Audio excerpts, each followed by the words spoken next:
Assalamualaikum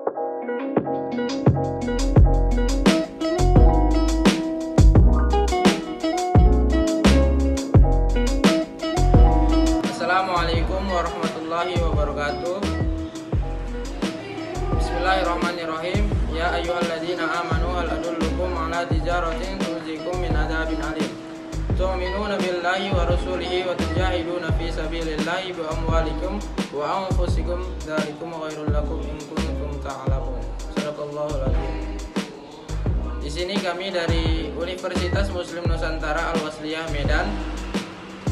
Di sini kami akan mempresentasikan hasil diskusi kami dengan judul agregasi protein sebagai penyebab penyakit dengan dosen pengampu Ibu Yayu Putri Rahayu SSI MSI dengan mata kuliah biologi sel.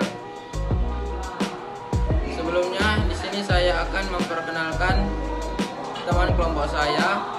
Yang pertama ada Risma Khalifatus Saada sebagai penyaji, kemudian ada Ayes Algifari Pasaribu, yaitu saya sendiri sebagai moderator, kemudian ada Deswita Ina Rizki sebagai penyaji, kemudian ada Intan Bagani Hasibuan sebagai penyaji, kemudian ada Asfan Azhari sebagai penyaji, kemudian ada Dahnia Ayu Fitria sebagai penyaji. Selanjutnya akan dilanjutkan oleh teman saya Risma Khalifatus Saada. Perkenalkan, nama saya Risma Khalifatus Saada, NPM 2121-14038. Ini adalah jurnal rujukan Protein Aggregation as a Cause for Disease. Latar belakang, agregasi protein adalah reaksi samping yang tidak diinginkan secara in vitro yang sering menyebabkan masalah teknis dalam proses farmasi dan bioteknologi. Agregasi protein dapat memiliki efek yang merugikan karena sangat terlibat dalam berbagai penyakit yang berpotensi mematikan. Kecuali disebutkan secara khusus, kami akan menerapkan istilah agregasi untuk proses yang melibatkan pembentukan resipitat protein tidak larut yang bersifat patologis.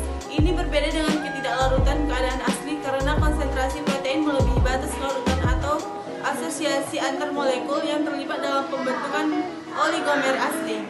Harus disebutkan bahwa dalam bentuk kasus agregasi patologis, agregat larut pertama terbentuk yang menjadi tidak larut ketika melebihi ukuran tertentu. Banyak penyakit agregasi protein yang dibahas dalam artikel ini menimbulkan deposit dalam bentuk fibril dan plat amilat. Kemudian pembahasan penentu agregasi protein. Biasanya interaksi antar molekul spesifik antara permukaan hidrofobik subunit struktural dalam intermediate yang sebagian terlibat atau tidak terlibat bertanggung jawab untuk pembentukan agregat. Konsekuensi penting adalah bahwa agregasi akan disukai oleh faktor dan kondisi yang mendukung populasi intermediate ini.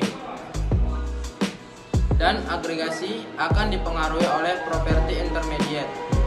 Tahap awal agregasi cukup spesifik dalam arti bahwa mereka melibatkan interaksi unsur-unsur permukaan satu molekul dengan pencocokan. Selanjutnya, kontrol kualitas pelipatan protein dan peran molekuler chaperones dalam penyakit, yang dimana agresi protein dalam sel terkait erat dengan pelipatan dan stabilitas protein.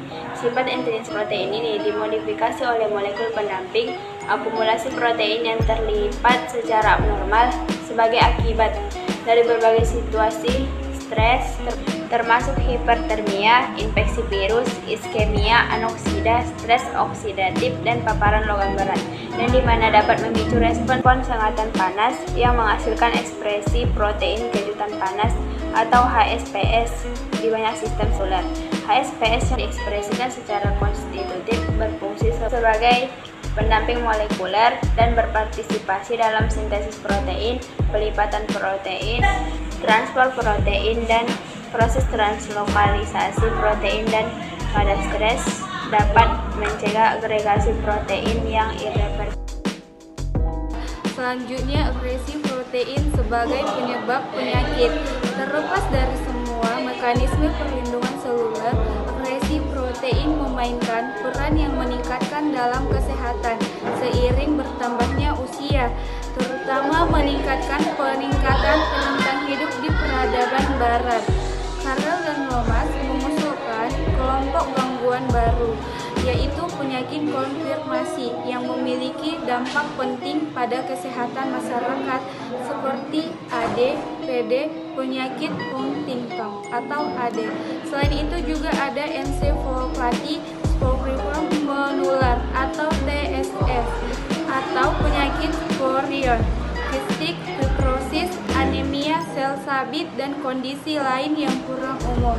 Dalam penyakit konfirmasi digambarkan sebagai kondisi di mana protein penyusun mengalami perubahan struktural yang menghasilkan asosiasi diri, agregasi, dan deposit jaringan. Selanjutnya, spesies beracun. Identifikasi keterlibatan agresi protein dan deposit agregat dalam menyebabkan penyakit konfirmasi adalah salah satu fokus utama patologi untuk penyakit ADGIR. Masih belum jelas bagaimana dan di mana P-beta pestisida memberikan toksisitas diduga in vivo. Namun lokasi plak testikuler di otak post mortem telah mendorong penelitian. Toksisitas testikuler awalnya toksisitas dianggap sebagai sifat dari bentuk familial dari agresi protein sebagai penyebab penyakit.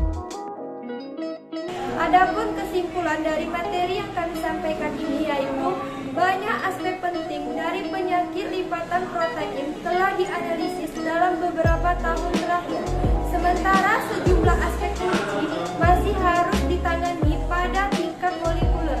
Kemungkinan besar akan memungkinkan untuk berhasil membangun konsep terapi untuk penyakit yang semakin penting ini.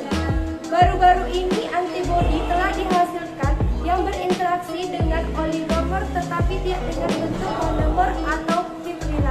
Dari protein berulang poliglutamil, antibodi ini mengenali materi di jaringan otak post-mortem yang berbeda dari plak. Menariknya, antibodi memblokir toksisitas sel oleh protein berulang poliglutamil, peptida, dan sinuklin dalam percobaan ini. Itulah hasil presentasi kami. Semoga apa yang kami sampaikan dapat dimengerti dan mudah untuk dipahami. Apabila masih ada yang salah, mohon dimaafkan, dan apabila masih ada yang kurang, mohon kritik. Sekian, wabillahi taufiq wal hidayah. Assalamualaikum warahmatullahi wabarakatuh.